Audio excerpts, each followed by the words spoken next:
Kia ora and happy Friday. I'm Kirsty and I'm one of the team leaders here at Frog Recruitment. And we're doing a bit of a takeover this Friday as Shannon is out hopefully winning some hockey tournaments for us. Today we're going to be going through Mahi Media. We have got our guest host Kayleigh joining us to talk around some CV tips in 2023. And we have got our hot jobs across New Zealand. If you are interested in working abroad and doing your working holiday, we'll be showing you some of our Australia jobs, our UK jobs, as well as our New Zealand positions. And lastly, we'll have a little look at some of our social media polls that we put up.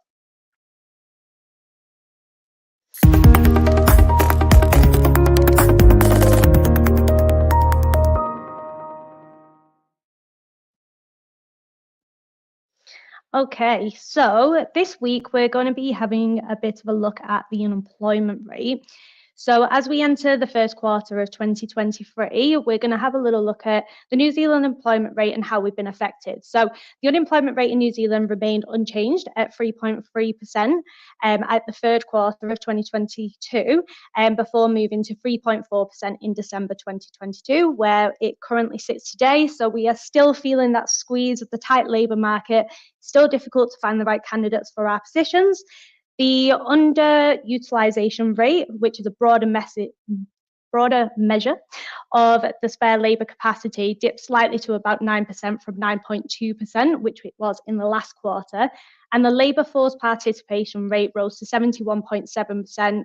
The unemployment rate rose to 69.3%, which are both the highest rates recorded since the Household Labour Force Survey began in 1986.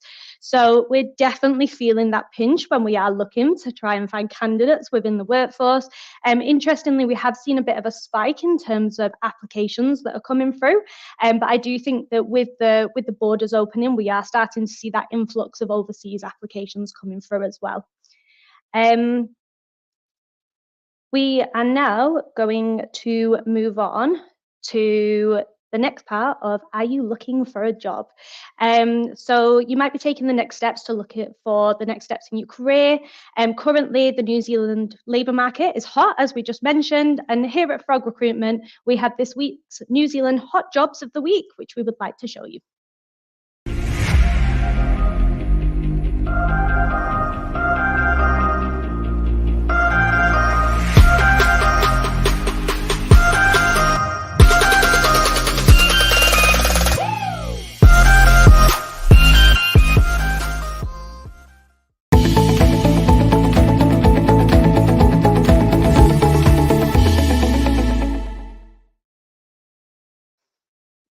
Okay, some of our hot jobs of the week. So we have a HR coordinator position that's based out in Green Lane. It is working for a healthcare agency. They're looking for someone for around about 3 months, but they've got an idea that it might go on for 6 months.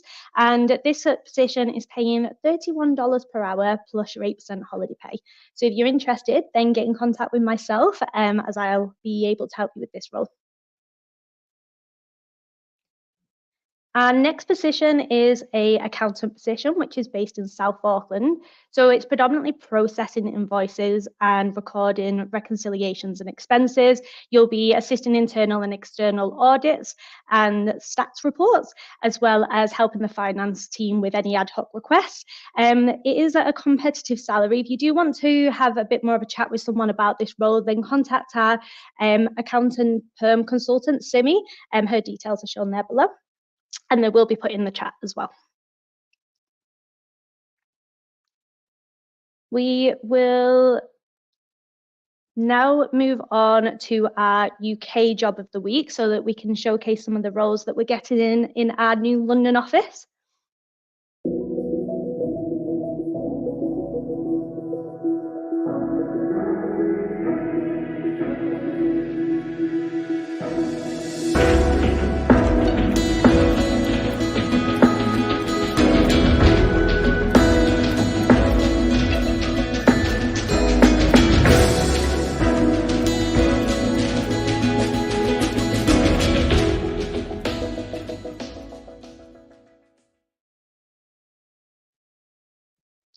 So all the way from London to Ireland, we have a hotel financial controller role.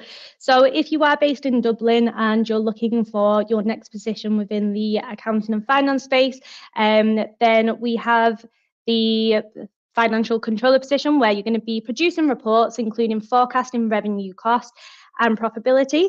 You'll be implementing the support of property operating policies and procedures, as well as coordinating all of the financial audits.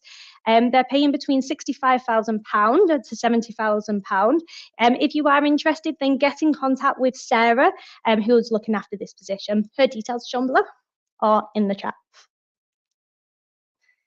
And then our final position that we would like to go through with you is all the way from Australia. So we've got a video on my job that we would like to show you, explaining one of our accounts payables positions.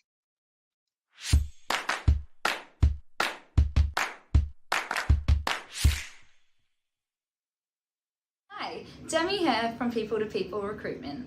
We are currently recruiting for an accounts payable position based in the Northern Beaches. It is a business that operates nationally. It may not be a name that springs to mind, but they make a big difference in the community and have the largest presence within Australia for the industry.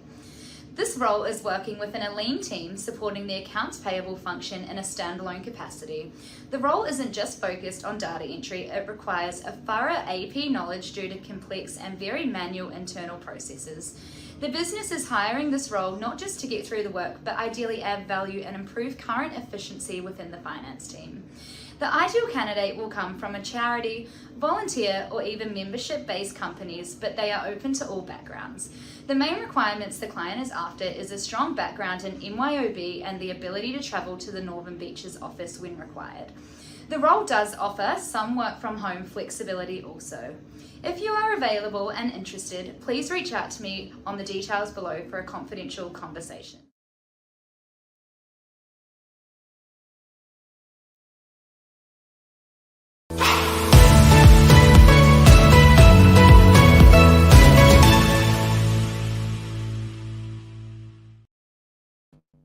Hi, Kayleigh.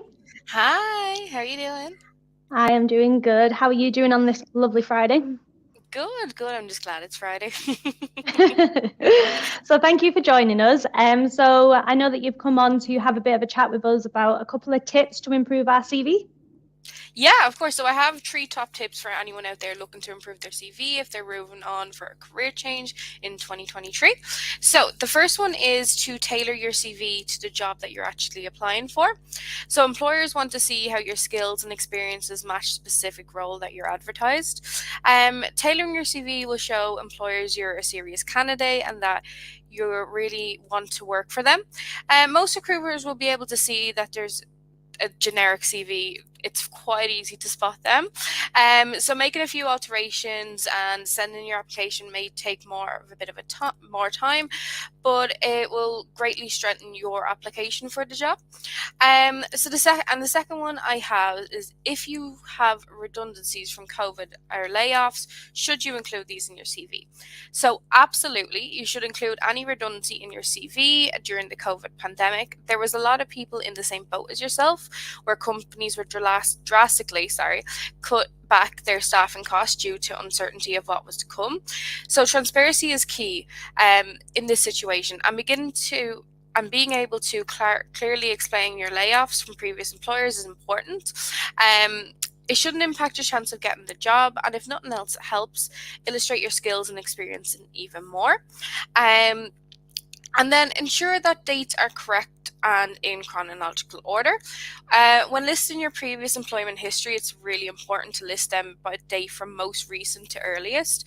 I'm sure being a recruiter yourself, you can understand with this one, Kirsty. Yeah, definitely. Doing this allows your recruiter to have a good, clean overview of your employment history in chronological order. It helps to create your timeline of your achievements, experience, and if you'd be suitable for the job that you're actually applying for. Yeah, definitely. I completely agree. And also to highlight some of those achievements on your CV. So having that bit 100%. after your job responsibilities. Yeah, 100%. So Yeah, thank you for running through those hot tips. If anyone needs to get in contact with Kayleigh is our legal support recruiter, as well as looking after our business support roles. So if you're looking for a permanent job, then Kayleigh's details are shown on the screen. Yeah, cool. Thank you. Thanks, Kayleigh. So we will now move on to our social media poll. So last week we had the question, has the rising cost of living affected your job search in 2023? We had 40% say yes, they are looking for a new job. 30% said no, doesn't impact it at all. And then 21% said yes, they're going to stay at their current job. And then 7.9% said other. So it's quite interesting to see the different answers across the board there. And it'll be quite interesting to understand exactly how it is affecting people within that space. Let's have a little look at our poll for next week. So over the last few years, has your employer introduced incentives to work more days in the office?